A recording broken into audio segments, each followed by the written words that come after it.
Donc, bonsoir et bienvenue à ces réunions spéciales du 22 décembre 2023 de votre conseil municipal. La première réunion concerne essentiellement l'adoption du budget 2024 par les membres du conseil. La période de questions doit obligatoirement être réservée à des questions relatives au budget. Cette réunion sera suivie d'une seconde réunion pour l'adoption des règlements concernant le budget et de quelques autres points ajoutés à l'ordre du jour. Donc, l'ordre du jour de la première réunion, vérification du quorum, et mot de bienvenue, donc nous avons quorum, lecture et adoption de l'ordre du jour, présentation du budget 2024, période de questions et clôture de la séance. Donc, ça me prend une proposition pour adopter l'ordre du jour, s'il vous plaît. Merci.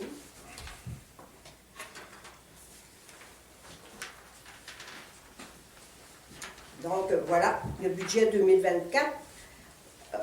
Attendu que le Conseil doit préparer et adopter le budget de l'année financière et prévoir des recettes au moins égales aux dépenses qui y figurent, en conséquence, il est proposé par et résolu à l'unanimité d'adopter le budget de l'année financière 2024. Donc, le Conseil adopte le budget charges qui suit pour l'année financière 2024. Les charges, ce sont les dépenses. Un budget, donc, de 641 393. En charge, administration financière 189 280, sécurité publique 61 739, transport 96 606, hygiène du milieu 135 165, urbanisme et mise en valeur, je vais mettre mes lunettes, 25 243, loisirs et culture 28 012, frais de financement 105 348, pour un total de 641 393. Et le Conseil adopte le budget recettes qui suit pour l'année financière 2024, taxes 327 569, paiement tenant lieu de taxes 73 605, services rendus 55 538, transfert inconditionnel 184 681, pour un total de 641 393.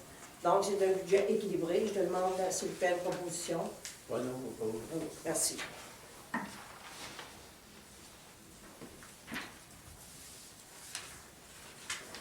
Donc, ce que je peux vous dire, par rapport au budget, c'est que ça devient de plus en plus difficile pour les petites municipalités comme la nôtre de se tenir la tête ronde. Les nombreuses exigences à plusieurs niveaux des différents paliers de gouvernement deviennent des freins pour le développement de nos petites communautés. Le regroupement des services entre les municipalités devient essentiel pour garder nos villages vivants. Nous avons adopté ce soir un budget extrêmement conservateur. Aucune marge de manœuvre pour du développement. C'est essentiellement un budget d'opération. Gérer des petites municipalités deviendra de moins en moins attractif pour les gens qui ont le désir de s'impliquer dans leur communauté. Évidemment, il ne faut pas baisser les bras. Nous allons être positifs, proactifs et inventifs, comme nous l'avons toujours été ici à Marsouilles. Nous avons encore de beaux projets sur la table. Nous allons continuer de travailler fort pour les réaliser. Notre but est toujours d'améliorer nos infrastructures et surtout de conserver nos acquis. Donc voilà, nous sommes maintenant rendus à la période de questions. Donc, OK, je demande la clôture de cette séance-là, s'il vous plaît. Richard. OK. Merci.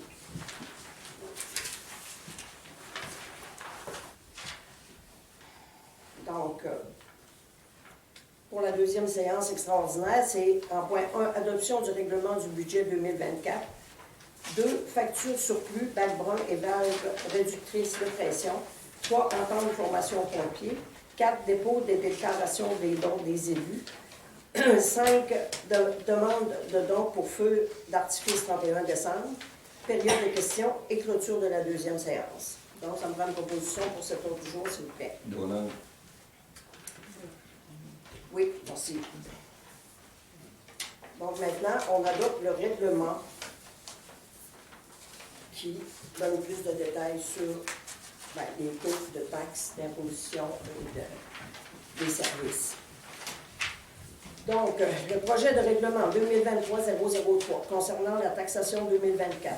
A. Disposition de la taxe foncière et des tarifs pour les services d'aqueduc, d'égout et de la cueillette des matières résiduelles et de la récupération. B. Du compte de taxe 4 versements. Attendu que le Conseil va préparer et adopter un règlement de taxation.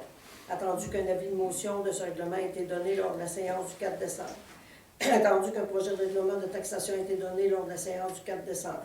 En conséquence, il est proposé par et résolu à l'unanimité que le règlement 2023-003 est et soit adopté par le Conseil, ordonne et statue par le règlement ce qui suit. L'article 1. Le taux de la taxe foncière générale est fixé à 0,7530 sous du 100 $ d'évaluation imposable pour l'année 2024, conformément au rôle d'évaluation en vigueur au 1er janvier 2024. Article 2. Le taux de la taxe foncière générale pour le service de la dette incendie est fixé à 0,1670 du 100 $ d'évaluation imposable pour l'année 2024, conformément au rôle d'évaluation en vigueur au 1er janvier 2024. Article 3. Ça fait un total de 0,92 sous du 100 $ d'évaluation. Les tarifs de compensation aqueduc et égout sont fixés. Ça, il n'y a pas de changement. Logement 435 par logement. Résidence touristique 543,75. Commerce, restaurant, bureau de poste, dépanneur, vente au détail, casse-croûte 543,75. Autres industries alimentation 1087,50. Article 4. Les tarifs de compensation aqueduc. Ça, c'est pour les gens qui n'ont pas l'égout. Logement 265 et résidence touristique 331,25. L'article 5. Les tarifs de compensation pour l'enlèvement et la destruction des matières résiduelles et de la récupération sont fixés à logement 403 $, résidence touristique 604,50, commerce, restaurant, dépanneur, vente au détail 604,50, bureau de poste 403, casse-croûte 604,50, industrie et produits de scierie 1209 $, autres industrie alimentation 1007,50. Ça, ce qui vous fait une augmentation de 25,50 $. Le tarif de compensation pour les immeubles installés sur les terrains municipaux, ça, ce sont les chalets, OK, 125 $ l'unité. L'article 7. Le taux d'intérêt s'appliquant à toute taxe, tarif, compensation, permis ou créance due à la municipalité est fixé à 16 %. Article 8.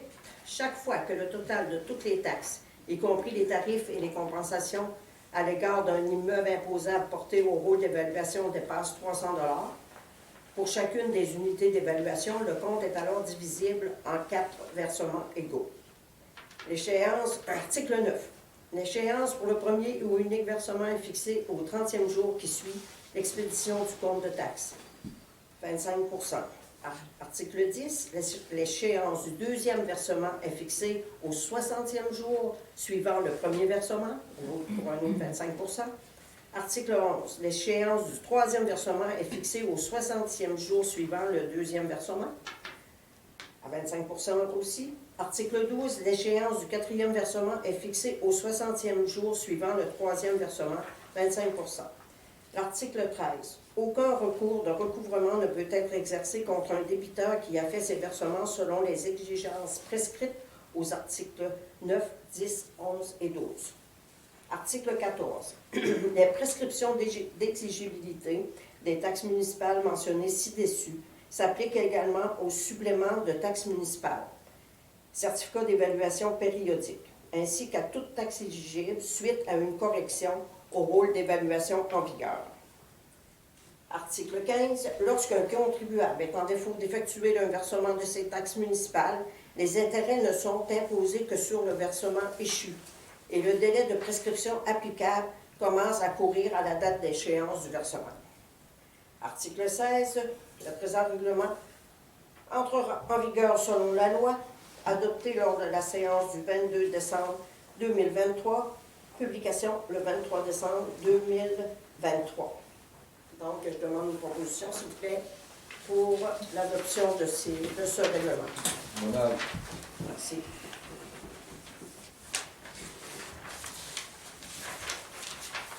Oh, madame.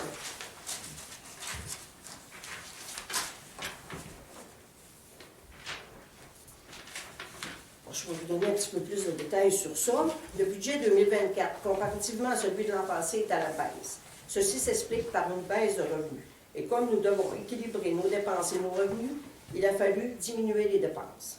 Au niveau des taxes foncières, vous remarquerez que nous avons 10 000 de moins en revenus. C'est un choix que nous avons fait étant donné qu'avec le nouveau rôle d'évaluation, la valeur de nos propriétés a grimpé de près de 50 %.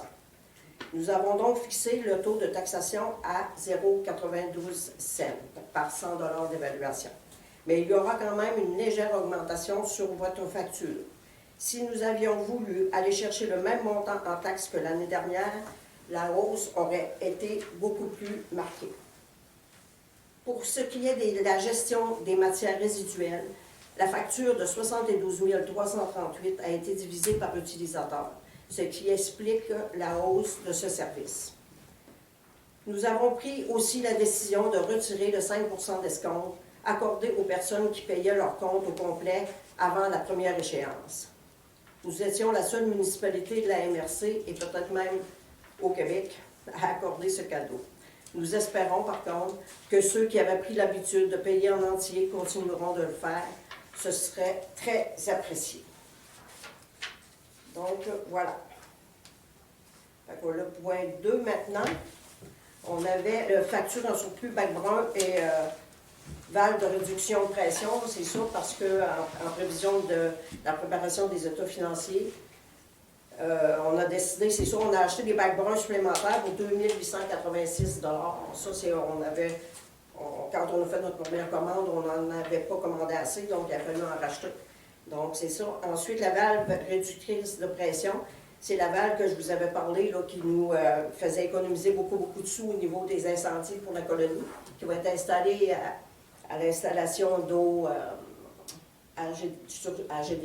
chez GDS. Donc, c'était tout ce que ça nous coûte dans le fond. Et ça nous fait économiser tout près de 50 000 $ sur un équipement, sur une installation qu'il aurait fallu faire à la colonie pour la protection incendie. Donc ça, mais ces deux factures-là, on va les passer sur le surplus. Donc, ça me prend une proposition pour ça, s'il vous plaît. Jean-Sébastien, je propose. Merci. Maintenant, en point 3, en temps de formation pompier, oui, dans une réunion précédente, on avait dit qu'on cessait l'entente avec Capcha, mais là, il faut faire une nouvelle entente avec Saint-Anne-des-Monts qui vont donner la formation, mais comme on avait dit, maintenant, la formation va être ponctuelle, fait qu'on va payer seulement quand il va y avoir des pompiers à être formés. Avant, il y avait un montant qui était dédié à ça chaque année, mais là, maintenant, on va économiser de cette façon-là. Donc ça, c'est une résolution qu'il faut passer, que les membres du conseil acceptent la proposition de la ville de Saint-Anne-des-Monts quant à la gestion de la formation incendie. Je propose. C'est eux qui propose. Merci beaucoup. Maintenant, ensuite, en point 4, dépôt de déclaration des dons des élus. C'est ça, à chaque année, les élus doivent faire une déclaration comme quoi ils ont ou ils n'ont pas reçu de dons. Donc, les élus ont déposé à la directrice générale cette déclaration. Ça prend une résolution? Non. Richard. Richard. Demande de dons pour feu d'artifice du 31 décembre, oui. C'est ça, on avait une demande de M. Florent Bernatchez qui, l'année passée, Florent avait déjà fait un beau feu d'artifice un peu pour sa famille et tout, mais ça avait connu quand même un grand succès. Fait que cette année, il a décidé d'élargir sa proposition. Donc, il a demandé des dons pour faire un feu d'artifice encore plus conséquent. Il y a des organismes qui ont participé avec lui pour l'organisation de ça. Fait que ça va être un feu d'artifice paroissial. Ça va être le 31 décembre qu'il le fait, hein? C'est ça. Donc, nous, à la municipalité, on va participer à hauteur de... On a proposé 100 $, je crois. Est-ce que ça vous convient tous? Oui. C'est bien, fait que ça me prend une proposition pour ça. Ouais, non.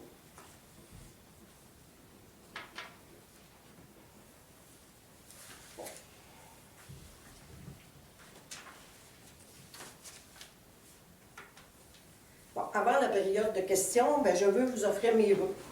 En mon nom personnel et aussi au nom des membres du conseil municipal, je tiens à vous adresser mes vœux de santé, de paix et de bienveillance pour la prochaine année.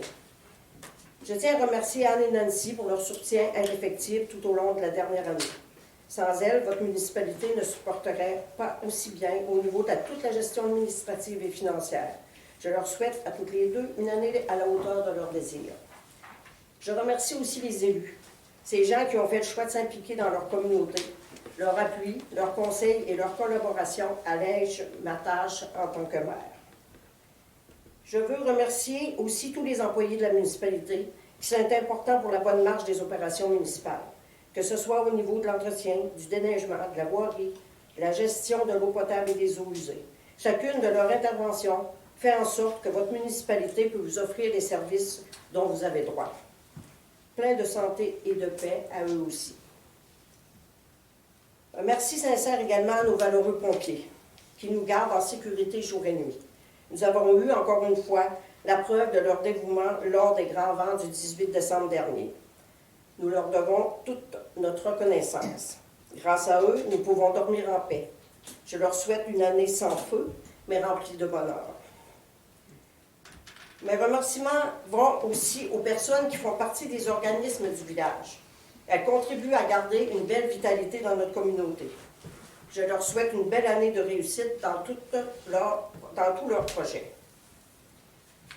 Et je tiens aussi à remercier les gens de Marsoux, principalement ceux et celles qui comprennent notre rôle au sein de la municipalité, qui nous supportent et qui sont conscients que la municipalité n'est pas une cour de miracles.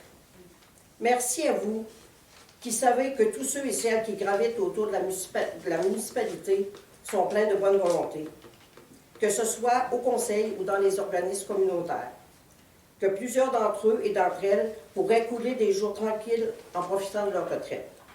Je sais que la majorité d'entre vous apprécie notre implication. Merci pour vos petites tapes dans le dos lors de situations d'urgence.